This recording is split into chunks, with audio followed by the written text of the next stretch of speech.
to The Conversation with Al McFarlane.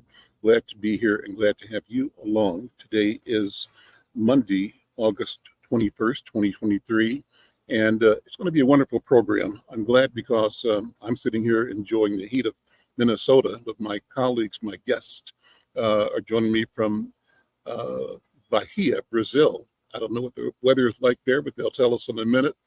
I'm excited, though, because this program in particular moves us towards the promise, the potential, the intent of the conversation. That is that we want to have global conversations, bicontinental, tricontinental conversations where we connect with our people anywhere around the planet and talk about common visions, common challenges, and ultimately about our resilience and our resolve, our capacity to become the authors of the future and to craft stories that show our people succeeding and winning, and that being the equal of humanity itself, succeeding and winning. Well, before I get into that, I want to remind you that no matter where you are, we'd like to have you. We thank you for watching the program. I want you to support the program by becoming a subscriber. You do that by going to YouTube /Insight News MN. That's one of the several platforms that we're streaming live on. But that's the one we're trying to use for accounting and ultimately monetization. We want to get 1,000 subscribers to start with. We're at about half of that now. And if you take a minute and go to YouTube Insight News MN and click subscribe, you put us one click towards that goal. We also want to remind you and thank our partners, reminding you that when it comes to COVID-19, the community is still at risk and the risk still exists. And even though the pandemic has been declared over in Minnesota, we know that in recent weeks, there's been an uptick in infections and hospitalizations. So let's encourage each other. And to do that, we have to kind of commit to following the COVID-19 protocols, things like washing your hands, staying aware, generally prioritizing prevention. The idea is that together we can create awareness, we can encourage testing, and help everyone stay healthy. With that, please enjoy the show. And remember, be well, be healthy, and just be aware. Well, two great segments today. The first is talking with our education and culture editor, Dr. Irma McClaurin, who's with our editor of the Afrodescendientes project. They're both in Bahia in Brazil. And I love this. The time I did this before once where we sent our editor, Grant Williams, we sent him to Berlin to interview German Jews who were pursuing reparations from the German government, reparations that had to do with restoring or repairing the losses their community suffered, loss of life and property as a consequence of state policy. And state policy in that state during World War II was the anti-Jewish white supremacist Nazi policy. And so we had a conversation by having Randall Robinson at our site in North Minneapolis. We were promoting or broadcasting then from a restaurant called Lucille's Kitchen. And Grant was with these guests we had, interviewing them in Berlin. And it was a powerful thing. So we're moving in that direction again with having Dr. Irma McClaurin connecting with our editor, Maestre Yoji Senna in Bahia. Well, first of all, hello, guys. Good afternoon. Welcome. How are you doing? Hello, everybody. I'm doing all right. I'm doing well. All right, well, good What do to you see say? Bon tarde? Boa tarde. Bon tarde. you. Well, cool. And the other cool thing is that this conversation, the transcript of this will be presenting in our Afrodescendientes section, meaning we'll translate this into Spanish, Portuguese, Swahili, Yoruba, and also into uh, Somali.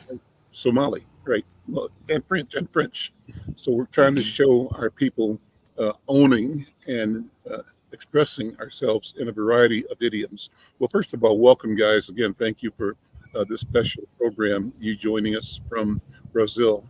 And we want to focus on Black women in Brazil. And the first question I have is, how do you think Black women in Brazil can navigate the complex power dynamic?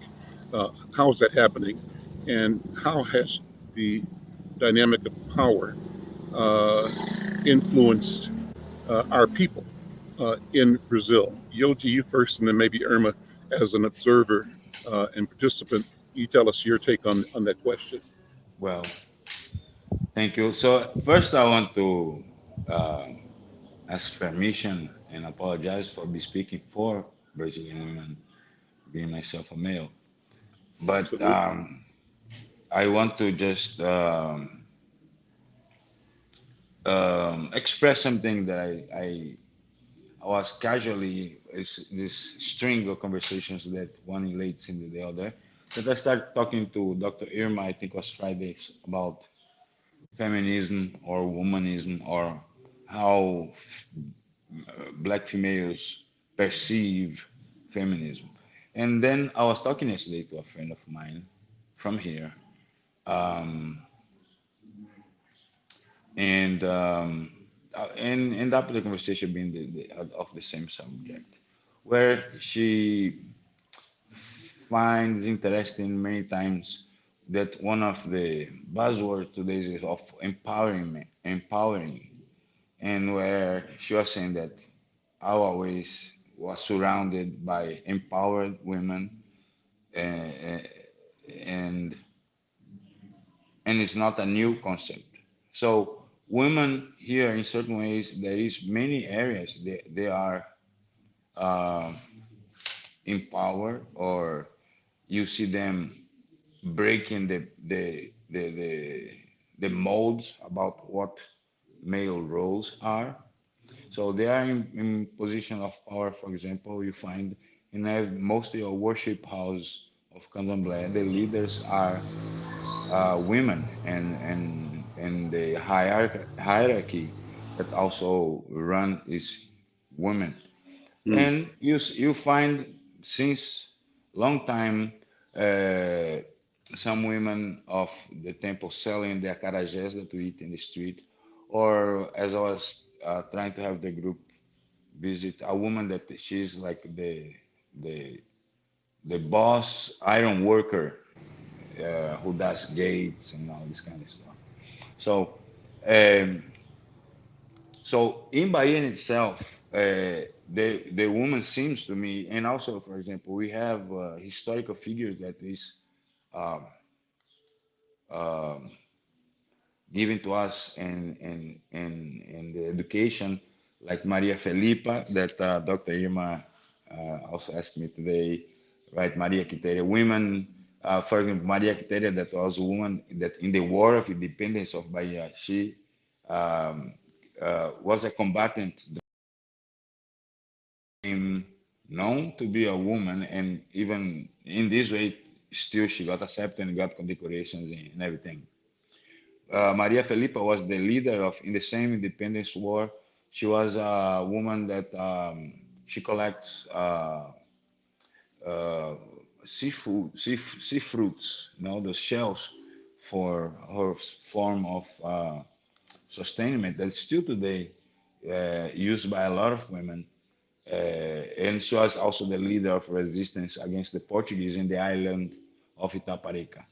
So still today, you find an attitude of of this rebellious uh, taking position of authority by women here. That's why I see, a lot of, for example, is the leadership. Many of them, classically they would have the job of the domestic employees, right? And with that would come a lot of situations that were difficult to deal. So many chose to be clothing washer, lavadeiras, or so. In this in itself was them being leader of this very big family, or the sellers of acarajés, for example. that, for example, are women that are known to achieve wealth in certain and economic stability, those that are the sellers of acarajé. So I see this. To me, I see something. There are positives, but at the same time, there is a blatant cases of feminicide, as we called here. Homicides toward women are called feminicides, and the violence against women also is alarming. Um, but the reality, it's a little bit different than the one that we are used in the U.S. Before you answer, Irma, let me share this article that I think you sent us, that we pulled up, and it's an article headlined says "Murder of Black Community Activist 72 in Brazil prompts calls for action," and it's about it's just the same person you're mentioning, Maria Bernadette Pacifico, uh, a woman whose son was actually killed in 2017, but she was killed by gunmen in her home in Bahia, where you guys are right now. This is an article that was published uh, today, Monday, the 21st of August, 2023, at 6 in the morning Eastern Time. And it says human rights organizations in Brazil are clamoring for justice following the murder of a Black community activist who had been receiving threats. Maria Bernadetta Pacifico, a community and religious leader in the Pitanga dos Palmares, Colombo, an Afro-Brazilian settlement of descendants of escaped slaves in the northeast state of Bahia, was killed on Thursday evening. The 72-year-old, known as May Bernadetta, Mother Bernadette, had spent years demanding answers for the unsolved murder of her son Fabio Gabriel Pacifico, who was gunned down outside the community school in 2017. She was killed when two men wearing helmets entered her house and reportedly fired more than a dozen shots at her face.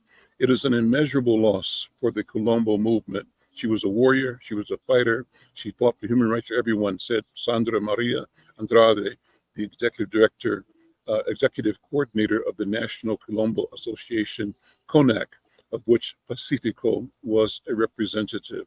The article goes on to say the murder has been condemned uh, by uh, by national and international authorities, including the president, Luis Ignacio Lula da Silva, and the UN's Human Rights Regional Office for South America. Both the federal police and the Bahia State Police are investigating the death. I'll stop reading that. The story's available online.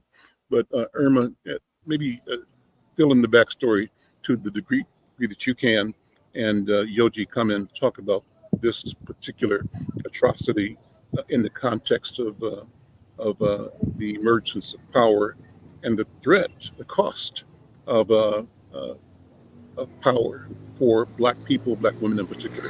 Irma, why don't you respond first, if you would? Yes, what I want to do is set the context for why I'm here. Please. I'm here with a Brazilian immersion experience that's being led by one of our correspondents, Esmera Humori Davis. And it is a group of Black women, many of whom are spiritual leaders, faith-based leaders, retired. We range in age from a young college student who's here with her mother to an 86-year-old woman who they've been active both in their community as academics, as artists, as ministers, pastors of churches, social justice organizations. And so when we have met with women in Brazil, it has been on that level of asking the question, how has faith guided you? And I will be adding to my article that I'm working on now, in which I talk about powerful Black women in Brazil. I want to reaffirm or co-sign on what Yoji talked about, which is the fact that there is tremendous power among Black women that goes back to the historic times. Black women were very much involved in rebellions against slavery. After that, they have been leaders in their community. And at the same time, they've also been targets, which we see. And some of that has to do with gender. Some of it also has to do with the spirituality. What I am finding is the way in which the celebration of African religion, African spirituality, the celebration, the worshiping of the Orishas has been a source of power, whether we're talking about women who are beyond Beyonces, and Yoji can correct me with the pronunciation, street vendors, or people who are in fact hip hop artists. Some of them are both hip hop artists and attorneys. Some of them are priestess or initiates in the faith of the Orishas. And in all of this, what I have heard is as women tell their stories, and we've been listeners, not contributors, but listeners and consumers and absorbers of those stories, is that as they hit some adversity, it is their Orisha who shows them the way, that guides them on their path. And so and that has led to, for some people, being isolated from family members who may practice a different faith, particularly evangelical faiths. Sometimes it has made them the target if, in fact, the communities that they are leading sit on prime territory. And I think Yoji can add some context that the person who passed, who was murdered, was not only a spiritual leader, but she was also a political activist. So she was working both within the spiritual realm, but she was also working within the political realm in supporting and advocating for her community. And she was the leader of a very large community. And that community sits on land that now developers see as being very valuable in that sense. And because of that, a lot of the Columbos are very much at risk in terms of people wanting to remove them at this point in time. And this murder has really laid a burden. We heard people in the streets. We've been hearing that there have been protests, but also a celebration of who she was, and the hope that there will be some justice for her.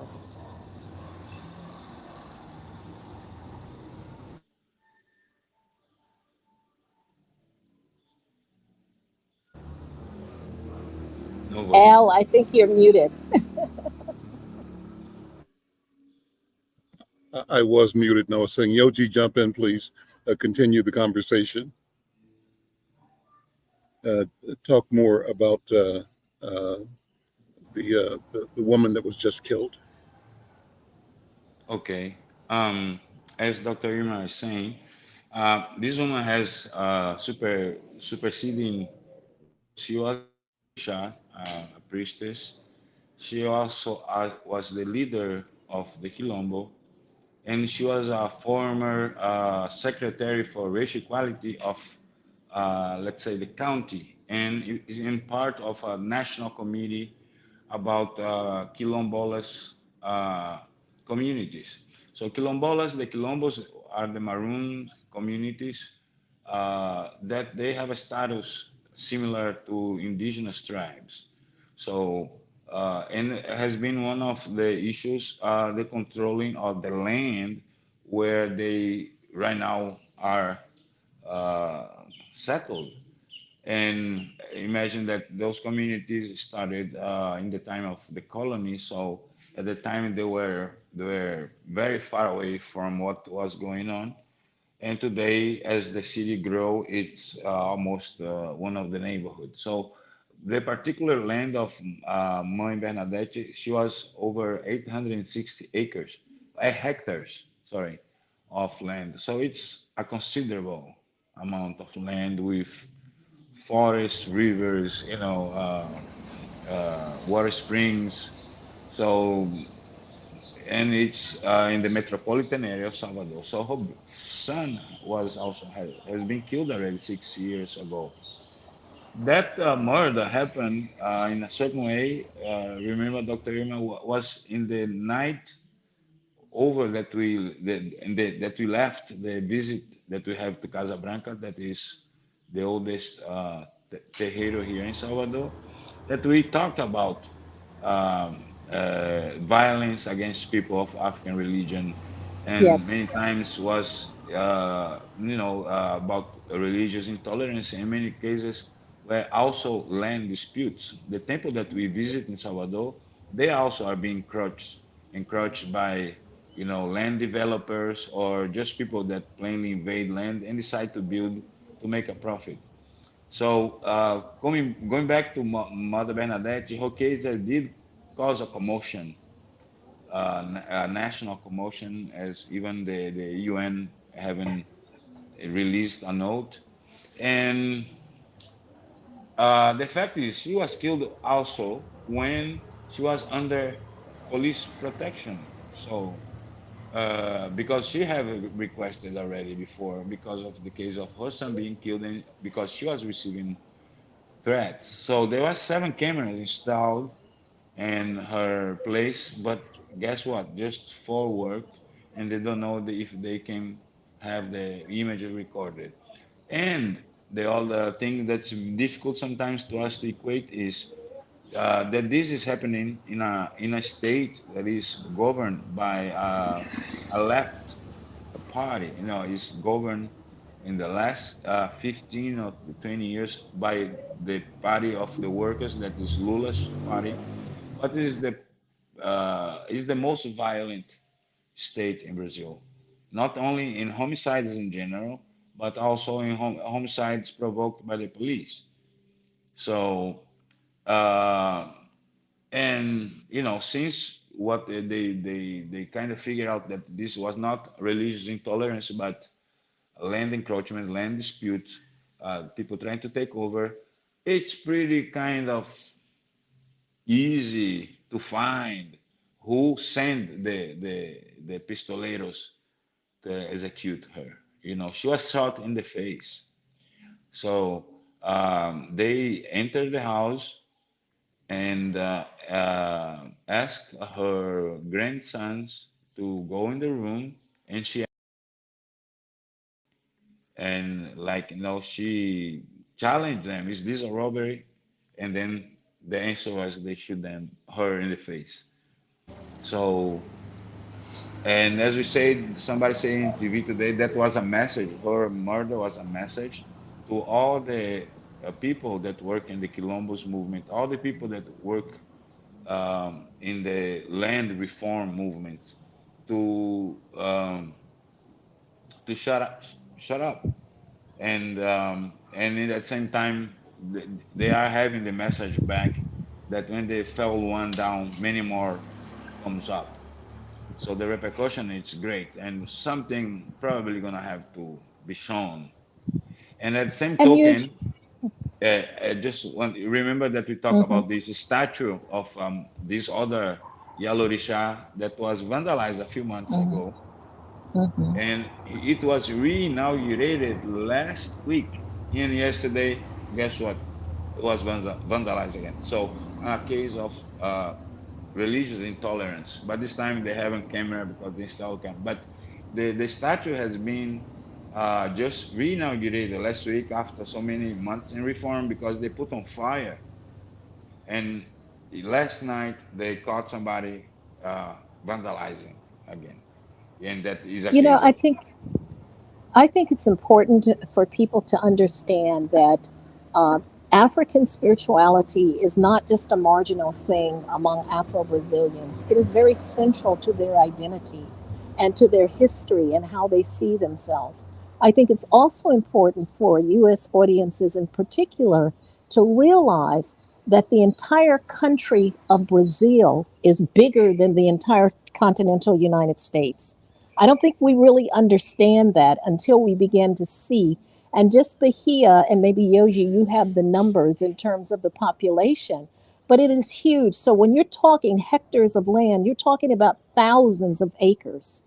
And as Yoji pointed out, that at one point they were remote, they were up in the mountains, they were up in the hills, they were far away. But as these cities develop and expand, then they begin to encroach on, in fact, the land that was sacred land, where Maroons lived, where people were isolated, they were able to practice without persecution. And there's still Columbus that are further away from the main city, but even they have had to make sure that they have the correct paperwork, that they are registered, because there is an attempt to take the land. And this is really not any different from what happens in, say, Belize or in the Honduras, where Garifuna women who have been the keepers of the land have been murdered. Not in Belize, but in the Honduras, Nicaragua, in order to send a message, as they say. And at one point, I think it was Nicaragua, where a mother and her daughter were both murdered, Garifuna women, because they were considered to be obstacles, to this land development. So it's a combination of religious intolerance coupled with this capitalist quest for expansion. Exactly. Irma, Yeah, take a man, minute and talk more about your project there, your 2 week study group. I'm fascinated about the people you've talked to, people you've met, and Oh what my kinds of outcomes. goodness. Take some time and stretch out. Well, the people I've met have been amazing. These are women who have been moving and shaking things for a long time. As I said, we have a young college student who's here with her mother, who is a theater performer. And these women have been at the top. One person runs a nonprofit that's connected to the United Nations. People have traveled all over the world. They have engaged in social justice work or restorative justice work within their faith-based communities, churches, and many of them have been college professors. So I'm finding sort of kinship, and the more that we talk, the more we begin to realize that we know people who know each other. It's like, well, do you know that person? It's like, yes, I do. And so what I've been doing is more sort of, because I don't speak the language, we have a great interpreter, Felipe Nunez, and we have a sort of cultural guide, who is with us as well. And she has taken us to meet with these women. And so we've actually gained access and sometimes have had an opportunity to ask questions that generally the everyday tourist does not get to ask. And people have been very straightforward with us, telling their stories. And sometimes the stories have been of hardship. And then they say, and then my Orisha spoke to me. And it's as if it opened a door, a pathway for them to know exactly what they needed to do. And what we found, what I've discovered, is that being spoken to by your Orisha is not based on age or seniority. Someone very young can receive a message and find a path, and then someone who has been sort of in the group for a long time or practicing doesn't receive that message until they're like in their late 60s or 70s. So there's no kind of order to it. It just depends on whether, when, and where your Orisha speaks to you. But there is a sense of powerful sisterhood. And as we've gone to these different, we went to the Bayanis memorial, they call it. It's museum.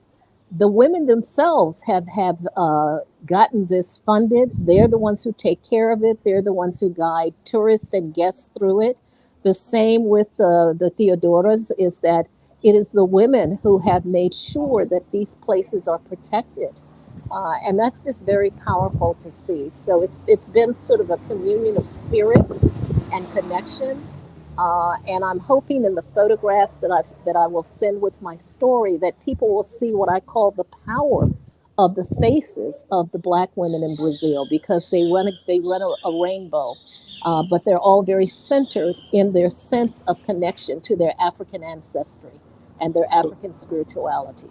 So, Irma, what do you see as a similarity of the retentions of the understanding of Orishas in African Americans? The Orishas are publicly known and celebrated in Brazil, but we have a spiritual tradition among African Americans that is sort of beneath and within, intertwined in our experiences, whether they be in Catholicism or Protestantism, particularly Baptist or Pentecostals. So my question is, as you are traveling in Brazil, what is that reminding you of, if anything, in your travels in United States? That's question I number one. would say it reminds me of loss. It shows me, because we just went past statues of the Orishas in a lake that used to be a dam. And there are these huge statues in the middle of the lake, the kind of statues that you would think you'd see of like saints, or Jesus. These are orishas, and they're very central, and they're huge, and they're celebrated. And so for me, it's like, this is the past that I've lost. And yes, there may be aspects of it woven, but in Brazil, it is overt. It is in your face. The murals, Exactly. the figurines that you see are very much rooted. And people, there is a Yoji, go ahead, jump in.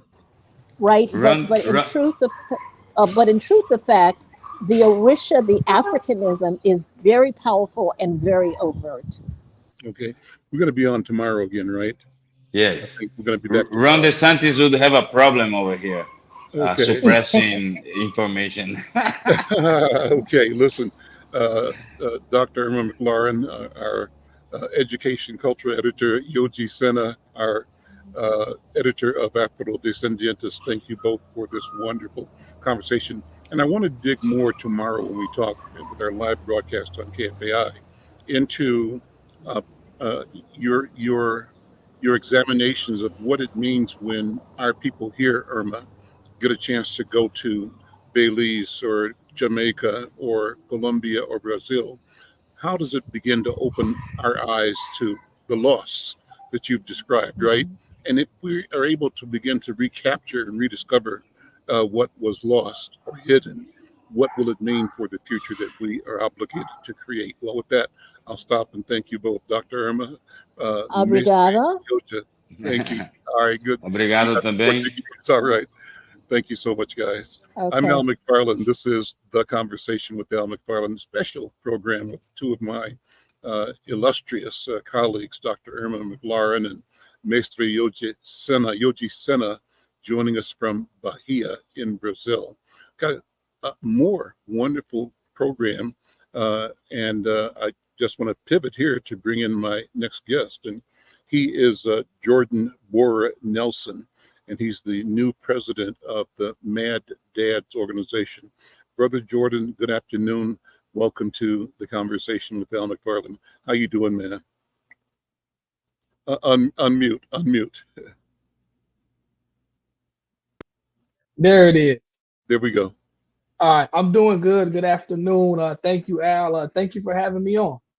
Well, thank you for being here. You know, MAD DADS is an important organization, and you, I think, are going to be the second or the third executive director for the Yep. organization. Take a minute and tell people who you are. First of all, what's your story, how you come to this position as the leader, executive director of MAD DADS here in town. Yep. So I am the third executive director, 25 years. We celebrate our 25th year this October 3rd. And man, I think it just came from a lot of my past, my history, things I've been through. So I grew up South Minneapolis, I'm a South Minneapolis kid. Really, I'm a Lake Street kid. Grew up at Powderhorn Park back when the parks used to have daycare. I don't know Mhm. who remembers that, but them were the good days, man. So I grew up running up and down Lake Street, running up Powderhorn Park, seeing the Mad Dads. My brother actually went to one of their parenting classes when he ended up having a child while he was in high school. Mm, His girlfriend got pregnant at the time when he was a senior, so he went to one of their fatherhood classes. Um, and then just throughout the history, I ended up though making some mistakes, and making decisions I shouldn't have made, and ended up being incarcerated for over 8 years. And then after that incarceration, well, I could say during that incarceration, I found my faith. I started reading my Bible, found faith in that, and then I came home. And when I came home, I just wanted to continue that journey of change and transformation, but I wanted to be able to give back to my community and be able to give other people the opportunity and show them like change is possible. You don't have to stay stuck in that rut that some of us stay stuck in when we grow up in certain conditions and environments. So I started out, became a minister at Shiloh Temple International Ministries. I was there for a few years doing community outreach. Um, did some youth ministry. My wife and I started a program called You Matter Minnesota. And that is where we were just walking up and down Broadway Avenue in North Minneapolis and downtown in South Minneapolis, feeding people, talking with people, praying with people, just doing a lot of outreach. And we still do that now to this day, actually. Then in May 2020, which is a crazy story, May 25th, 2020, we got the permission to be able to start our own church at 12 p.m. on May 25th, 2020. Hmm. 7, 8 hours later, George Floyd gets murdered. Wow. So Wow. we instantly, like, yeah, it was like, man, it was crazy. But we were able to mobilize, and we had a free grocery store and resources for about 7 weeks across from the burned down 3rd precinct, which it spoke to my heart because I grew up there. So I knew the 3rd precinct. I knew that target, that was my community.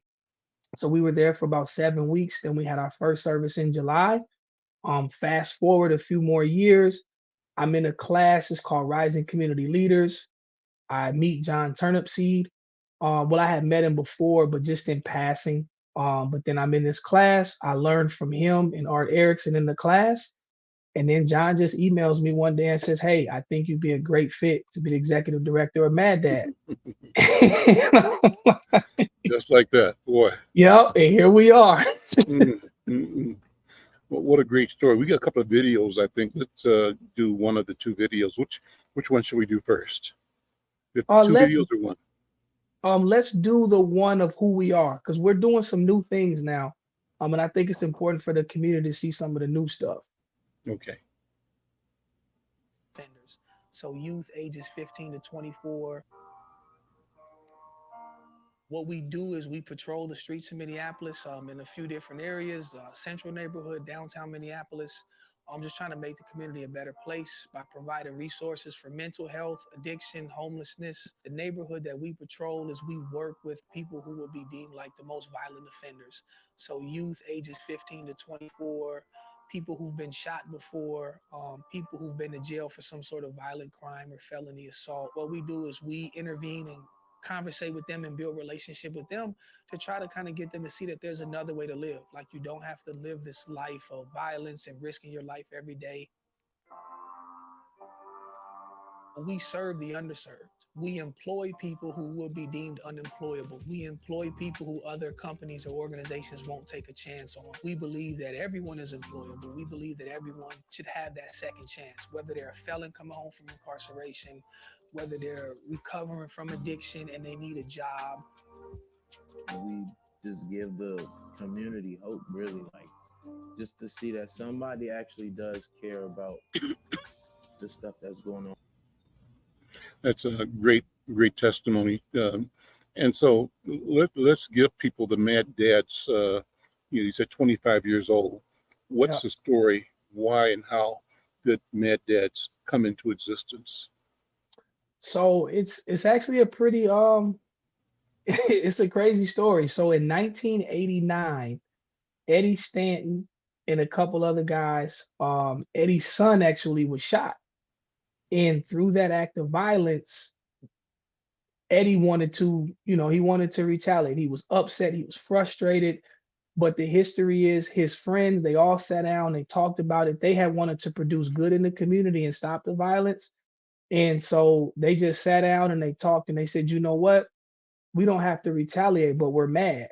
So through that frustration of being mad about the situation, they just said, you know what? We're MAD DADS. And then that's where the name started in 1989 in Omaha, Nebraska. In 1998, the chapter was brought up here by our first executive director.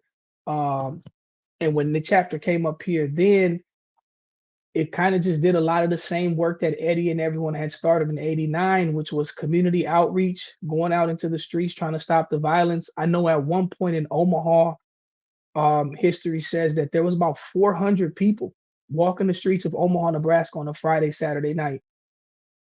And so Minneapolis heard about that, VJ Smith and a few others, and they went down to Omaha, got some training, learned what they were doing, and then brought it back here to Minneapolis to try to stop a lot of the violence and the drug dealings. And anybody who's from the city knows that 1996, it was when Minneapolis was called Murderapolis. So it was right around that time when there was a lot of murder and a lot of violence happening. Okay, and then what would you say has been the impact of Mad Dads over the years? I can tell you that, I think I'm probably very average, but it's always reassuring when I would see Mad Dads brothers in the Skyways or downtown or at events or at crime scenes, sort of being Hmm. there to uh, calm things and calm people down, but also when there was a crisis on public transportation. Uh, I think Mad Dad stepped in a major way in Hmm. riding the buses between the cities and Hmm. buses out to Mall of America. And I think they were also involved with the rapid transit. I'm not sure, but I know that the community turned to Mad Dads to try to figure out a way to, dissuade the continued emergence of dysfunctional behavior. Our Hmm. people hurting our people. Hmm. Talk about that. Man, so yeah, the buses and the trains, those were the peace buses um that we started, and it was statistically proven that when we were on the buses that violence dropped by 35%, and drug use dropped by around 60%. Um, so we started the peace buses, and then like a lot of stuff that we did was How just bad? be Let me hold up. How bad a yeah, problem is drug use on the public transportation? And let me tell you my story again. yes. I generally don't ride, but I used to every now and then when I'm going to a Twins game or Hmm. a maybe Vikings game, I drive downtown, park downtown, and take the train from First Avenue up to the Viking Stadium, and it was something fun to do. But I was surprised to see people firing up on the train, you Hmm. know, especially coming Hmm. back from a game, and Hmm. with total disregard Hmm. for anything, and then some of the energy was really aggressive energy as well. So how big a Hmm. problem? And I know of stories of people getting beat up on the buses. So Hmm. tell me how big that problem is, how big it was, how big was it? It's a huge problem. Every day our team is we're out here, and every day we're stopping people from using drugs on the buses, and on the trains, or at least on the platforms. Mm, I know one incident where our team was asking someone to not use drugs on the bus because there was children on the bus and telling them they got to get off, and this individual got mad and pulled a gun out. mm, um they ended up getting off of the bus and walking away, but they ended up also saying some, calling our team some pretty profane names. But yeah. the end result was they got off of the bus. But it's a everyday problem. We cleared a train platform out on 35W and Lake Street. So we have a group where we walk from 4 p.m. to 12 a.m. Those were the orange shirts that you saw in the video. And every night, Monday through Friday, we're clearing that platform. And we're airing it out. We're turning on the vents or the air system so they can get all of the smoke out. It's pretty bad. I would consider it an epidemic right now, especially with the fentanyl, because whether they're popping it or they're smoking it, somebody's using it in some way, shape, form, or fashion. And so, what does the community need to do to support your work? First of all, what's your vision? How can Mad Dads best achieve the value that it seeks to bring to individuals and families and community? What is Mhm. that you want to provide to our community? Yep. So a huge part of our vision, it's a three-pronged approach. So we have our three teams. It's our core team, and that's our team that's been doing the work for 25 years, passing out resources, providing people with places for addiction and recovery, homelessness, jobs. But then we have our VIP team, and then that's the team where they're focused on violence interruption and intervention and prevention. And that's more trying to stop the gun violence, on building relationship in the community. So if there is a violent encounter, to where we can have the information to where we can try to go to whoever is responsible or the person the violence happened to and say, hey, how can we prevent the spread of this? And Mm, then there's our youth empowerment club. So in 2021, I founded an organization called Youth Empowerment Club that we decided to make the youth division of Mad Dads, and that focuses on mentoring young people in middle school and high school, um, and getting them mentors, but then also providing them with access and opportunity to career fields of technology. So when we're talking about vision, to have like a safety center and a safe space where we can encompass all of these three different things, but we're also able to have a space where people can come in. Like a great example, on Saturday at our backpack drive, a woman says, "Hey, I just want to take a shower." What if we had spaces and places where people knew it was safe, it was neutral, and they could go in here, and this is where they can go to, kick their feet up, relax, have a conversation, and we can start trying to create those elements of positivity, change, and to show them that there is a different way. So we would love to be able to be back on the buses, to be able to be back on the trains. We do it now, in certain incidents and circumstances, but just to have a core place where community knows this is the place we can go as community to find resources, to be safe, and to really truly get some help. What does it take to fund an organization like Mad Dads? What can the community do to help support any initiatives you have? Because you're hiring people and you're Mhm. providing incomes for people. How do we support that in the community? Spread the word. Spread the Mhm. if we're out here and you see us and we're doing a great job, spread the word. Let everybody know the great job that we're doing, the work that we're doing. Excuse me. Follow us on social media. You can donate if you go to our website. There's links to like Cash App and Venmo and stuff like that. Because it is true, we do hire people. We hire people coming from incarceration, and even people who just, man, I want to change. I want to turn my life around. So we put them through a little bit of tests and we talk to them, see if they're, really changing. And if they are, we give them a job, because at the end of the day, income does change some people's perspective on what they Mhm. should be doing with their life. If I want to put the drugs down, I still got rent to pay. So if Mhm. I put the drugs down, how am I going to pay my rent? So it's Mhm. like, well, look, we'll hire you, let us help you out. It may be a slower process and not as much money, but you're going to be free and you're going to be Mhm. doing some good work. Mhm. That's wonderful. And any particular turnaround stories that you've seen since you've been there? Any stories that let you know you made the right decision to take the helm of the organization? Oh yeah. Man, let me see. I got to think of the right one, because I don't want to put one out there that shouldn't That's be right. said. That's right. Um, Don't compromise anybody, but just speak in yeah. generalities. The spirit of it. Yeah. In general, I've seen brothers who, like with the orange shirts who you saw, Mhm. I've seen brothers who went from saying, man, I never thought I could have a job doing good in my community because I did so much bad. And now I'm out here 40 hours a week trying to change that, and I'm doing good. Mm. And they're built, and the same people who they used to know when they were in the street are the same people that they're out there able to help now, to talk to them about changing. The concept of having our team being able to do a lot of the details that they're doing, and having like a little kid one day just walked up to our team about 4 or 5 months ago, and she made a piece of art with a heart on it, and it just said, "I love you, Mad Dads," and it had her name on it. Mm. And it's stuff like that. Organizations, companies just calling us out of nowhere, like, "Hey, your team is doing such a great job. We really appreciate it. Thank you guys so much." Like, those stories mean a lot to me, because we've done a lot of restructuring. We do have a completely different team. We have a lot of new people, but everyone is just doing an amazing job. So I love being able to show up every day and hear those reports and celebrate all the work that's happening. I think we have another video, don't we? A second video. What was the second video about? The We're second doing. video was kind of a little bit about my life story. Let's show that. Let's check that out. Okay.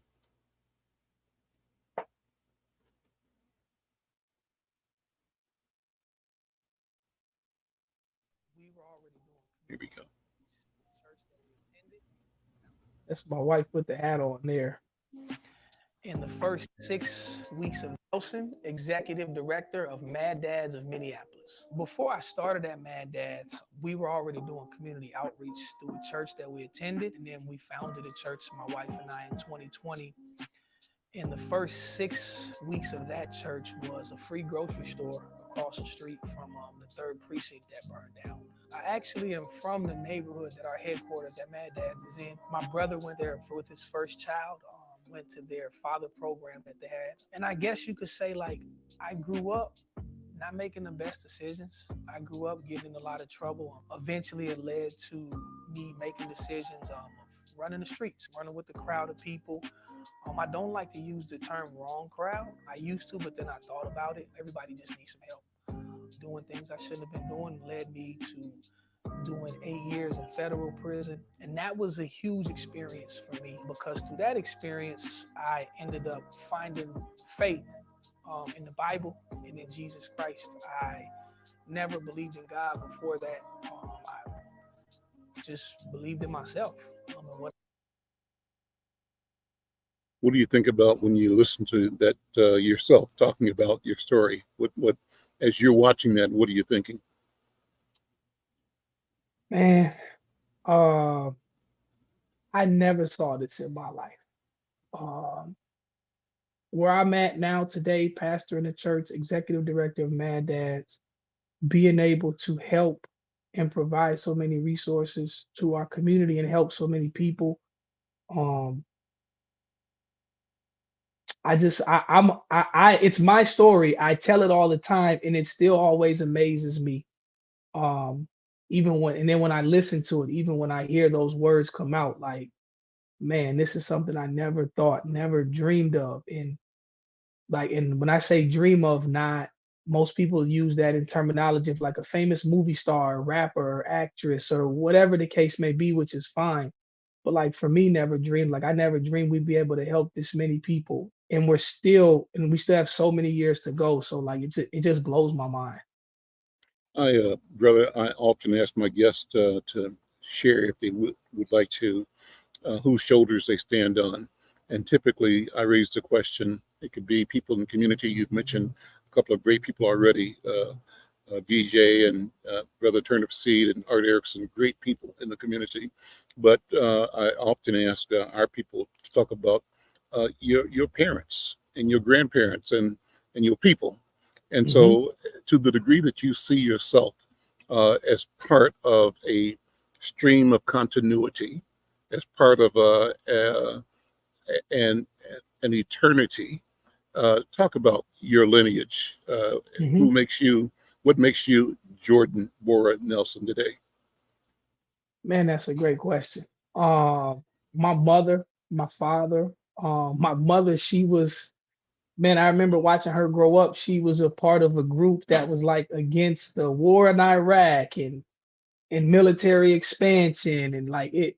And she would go to protest, and she always would protest against racism. So I'm biracial. My mother's Caucasian, my father's African American. And she would always go to these protests, and she would always be in support of like equality and equity. And she ended up going to college and getting her master's and moving to South Korea and China and like just doing a lot of great work. And then my father is from Chicago.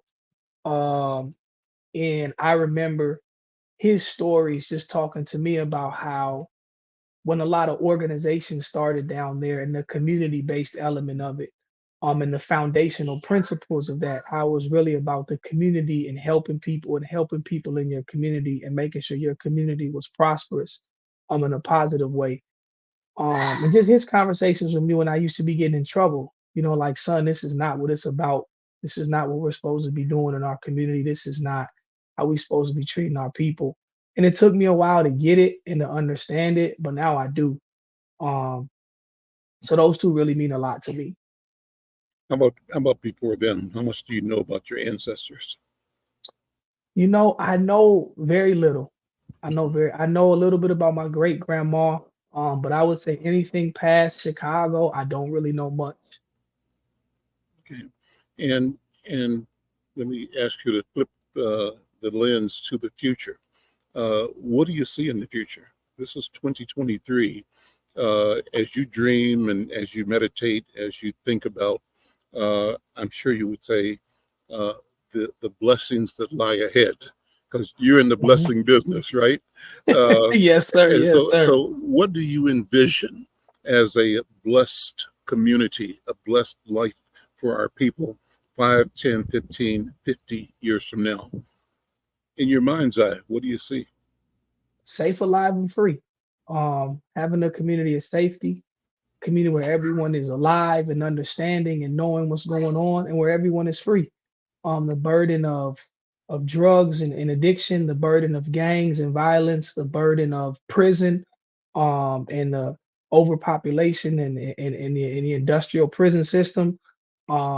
Just a vision where everyone is safe, alive, and free, and where we have all of the resources that we need to be able to be prosperous, and a vision of equity. You know, equality is one thing, but how do we make things equitable? Because there should not be these generational gaps in wealth and everything and so on and so forth, to where we see ourselves and myself, you know, when I grew up without a father, right? I said, I'm gonna, you know, me and my dad had a relationship, but he didn't live in the home, you know. So I'll just kind of shift gears a little bit, but that's a part of the vision, is getting fathers in homes, or fathers being able to have custody for their children. So stuff like that, things that we know will make a positive, lasting impact that'll last generations and will reverberate generations, to where eventually one day some of these cycles can be defeated. We're down there last minute or so. Take a minute just to invite people to show up, to support, to find out, you know, more about Mad Dads and more about you. And if there's anything you want people to do, let's lay it out there right now. Thank you. So MinneapolisMadDads.org, that's our website. Minneapolis Mad Dads on YouTube. Follow us on social media, Instagram, all those different places. You'll find us. It's either Minneapolis Mad Dads or Mad Dads Minneapolis. Please check us out. Please support us. We're celebrating our 25th year, October 3rd. So we'll be having a celebration about that. So just be looking out, community, for that. And also, I want to give a shout out to Youth Lens 360. That's who shot our rebrand videos. It's a Black-owned video production company where they specialize in going to young people who might be in the street and offering them a video camera, saying, if you put the gun down, I'll give you this camera to shoot your rap videos. And they employ them as well and teach them how to be their own business owners and entrepreneurs. So that's a really great company. Shout out to them. And just continue to support Mad Dads Minneapolis. And then I also want to just say to the community, you know, we're here, we love you, and we just want to make a positive impact in everybody's lives that we touch. Jordan Boer Nelson, Executive Director of Mad Dads Minneapolis. Brother, I thank you so much. Keep up the good work. Keep the faith, and do the work. Keep doing it. I'm Al McFarlane. This is The Conversation with Al McFarlane. Thank you for being here. We will see you tomorrow. Take care.